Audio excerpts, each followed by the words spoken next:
First, thank you very much for having me here to talk about the data.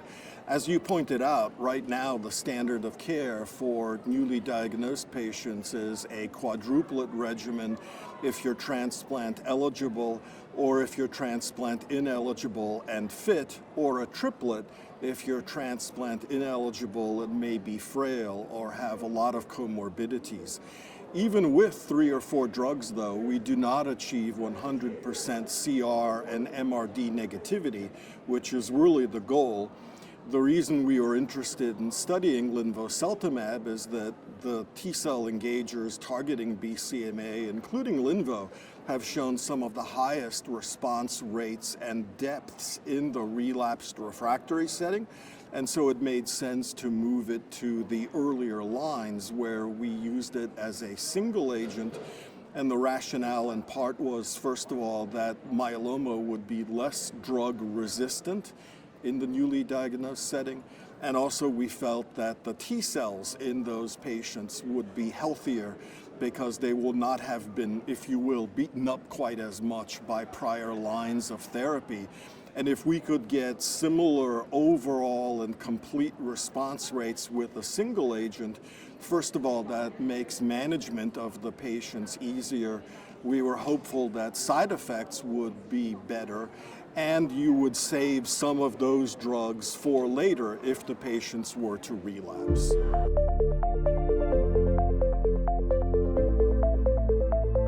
What we found is that in the newly diagnosed setting, the safety profile of Linvoseltamab was essentially the same as what had been seen in the relapsed refractory setting.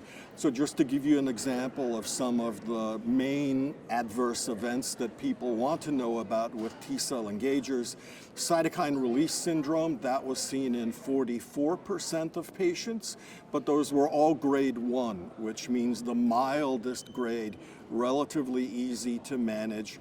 There was only one event of ICANS on the whole study, and that also was a grade 1. There were infections, but only 1/3 of them were grade 3 or 4, which is the more severe. There were 2 cases of CMV reactivation, but both of those were asymptomatic. And most of the infections happened in the first 3 months, and later on the rate of infection significantly dropped. So these were really very manageable adverse events from a perspective of T-cell engagers.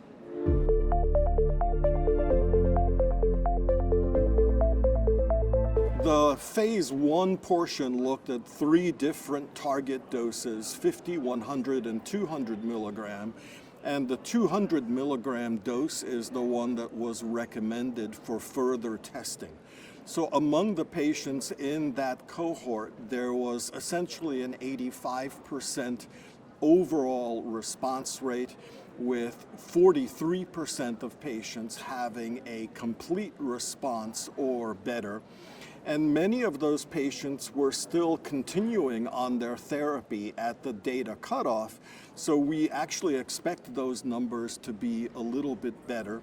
We also looked at MRD, or minimal residual disease negativity, by either Euroflow or by next generation sequencing.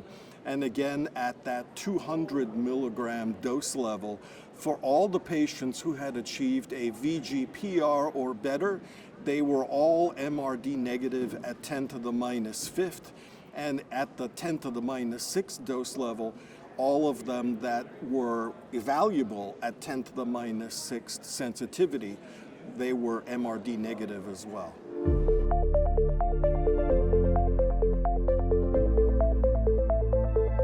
We're now expanding the study to allow more patients to enroll at the 200 milligram dose level. Also, for these new patients, those off-ramps that I mentioned, which we had put in because we didn't know for sure how active the drug would be, now that we know that, we will not have those off-ramps, and I think that will give us a better idea of the efficacy as well as of the safety. But we really feel that single-agent Linvoseltamab would be either an excellent agent by itself, or an important part of a backbone for any combinations in the newly diagnosed setting. The goal is really to get 100% CR and 100% MRD negativity. Also, I should have mentioned that the responses were very rapid, with the first response being seen within 1.3 months.